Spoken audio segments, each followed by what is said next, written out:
চিরচেনা বিএফডিসি যেন অনেকটাই অচেনা। যেখানে একটা সময় থাকতো লাইট ক্যামেরার অ্যাকশনের মুখরতা, সেখানে আজ যেন শুধুই নীরবতা। চলমান এই পরিস্থিতিতে বিএফডিসির প্রবেশ গেট ছিল বন্ধ, তবে পরিচয় দিয়ে ভেতরে ঢুকতেই চোখে পড়ে জনমানবহীন এক চত্বর। সেখানে দু একটি কুকুর বিড়াল ছাড়া আর কিছুই চোখে পড়েনি। এদিকে ঠিক একই চিত্রের দেখা মিলল রাজধানীর পার্কগুলোতে। শ্যামলীতে অবস্থিত শিশু মেলার রাইডগুলো আছে থমকে, টকবক করে ছুটছে না ইলেকট্রিক ঘোড়াগুলো, ঘুরছে না চরকির চাকাও। ঘরবন্দি জীবনের একঘেয়েমি কাটাতে পার্কে এসে তালাবদ্ধ দেখে হতাশ হয়ে ফিরছেন দর্শনার্থীরা। শিশু মেলায় আগে প্রতিদিন ঘুরতে আইতাম, এখন আর আহি না। এখন ওই যে বন্ধ দেখে আর আইতে পারি না। আমার পেছনে দাঁড়িয়ে থাকা এই রাইডগুলোর আগের মতন এই ব্যস্ততা, সবাই এখন অলস সময় পার করছেন। যে রাইডগুলোতে একসময় টক বগিয়ে শিশুরা চলতো, সেই রাইডগুলো যেন এখন দর্শনার্থীদের ডাকছে হতাশার চোখে।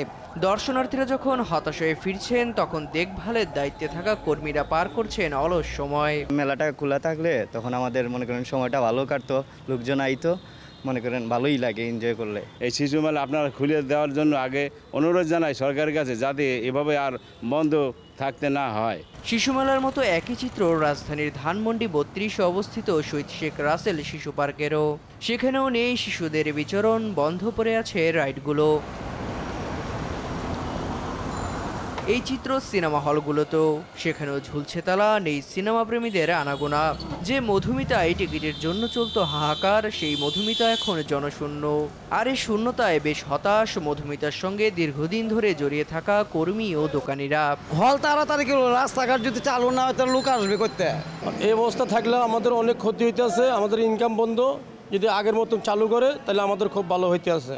ব্যাংক পাড়ার এই হলের চিত্রের সঙ্গে হতাশার সখ্যতা করে পুরান ঢাকার কোটপাড়ায় অবস্থিত ঐতিহ্যবাহী আজাদ মেনশনও ঝুলছে তালা। ঢাকা এখন ফাঁকা, ব্যস্তনগরের ব্যস্ততা হারিয়েছে বেশ কয়েকদিন হলো। এফডিসি, পার্ক, সিনেমা হলগুলো তো এখন শুনশান নীরবতা। সেই নীরবতা ভেঙে আবারও ব্যস্ত হয়ে পড়ুক প্রিয় জায়গাগুলো, এমনটাই প্রত্যাশা সকলের।